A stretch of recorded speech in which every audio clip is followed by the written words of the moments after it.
Thank you for that, Candace. Well, as we near the end of February, many of us have given up on our New Year's resolutions to eat healthier. So this morning, we want to help you get back on track. Joining us live this morning is Shanti Appello from Blue Cross Blue Shield of Michigan to talk about the simple ways to eat better. Thanks for joining us. Hello, good morning. Good morning. I'm happy to be here. Thanks so much. Yes, we are happy to have you. So this is a big challenge for a lot of people. Every single year, they set a goal to eat healthier, lose weight. Talk about just some simple ways of how people can stick with it. Yeah, I think one of the things that are coming out more and more Huge hair is sticking that out. unprocessed foods are associated with so many different health problems. And one of the new things that we're seeing in research is that it has actually been linked to weight gain. And so, as you're kind of planning out your meal plans, as you're thinking about eating healthier, focusing on those unprocessed foods that are, full of fruits and vegetables and minimally processed are going to be one of the ways. In fact, I saw in this recent study that they compared two different groups of people that switched between diets that were minimally processed and one that was really high in processed foods or ultra processed foods. And what happened was that the people who ate the ultra processed food diet ate on average 500 more calories a day. They also gained an average of 2 pounds during that period. But when they switched to the minimally processed diet, they actually were able to lose that same amount of weight, and they ate slower and they ate fewer amounts of carbohydrates and fat. So that's something that's really interesting. Shanti, I'm even curious myself. I mean, there's so many diets out there, from paleo, vegan, keto, Whole30, which is something I tried as a challenge in January. What are some of the better diets that people can stick with, and what really does work out of all of them? Yeah, the best diet, this is so cliche, but the best diet is going to be the one that works for you.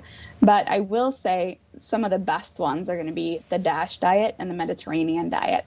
And the reason I say that is because they're full of legumes, fruits, and vegetables. Whereas some of the diets that you see, for example, keto, for example, Whole30, they can be a little bit more difficult to stick to. And one of the reasons is that they're extremely restrictive. And when we have that really restrictive nature in our diets, we're more likely to later kind of hop off that train. And like you said, it's February. It's coming that time where people are hopping off the wagon from their resolutions.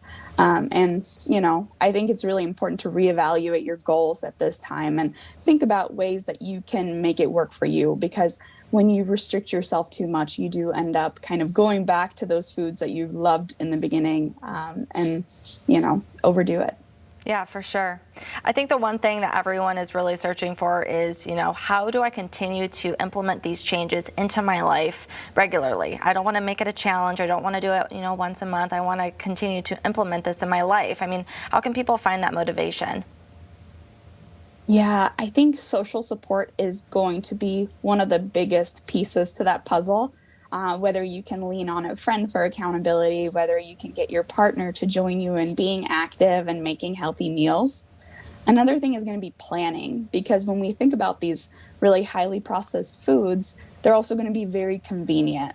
They're prettily packaged, but they make you overeat. And so one of the reasons for that can be that we eat too fast. In fact, that's one of the ways that the study pointed out that is a possible reason. And so, going back to that mindful eating, thinking about ways that you can kind of slow down, enjoy your food for what it is, and doing it bite by bite and letting your brain kind of understand that you are full, because it takes about 20 minutes to register that for our brains.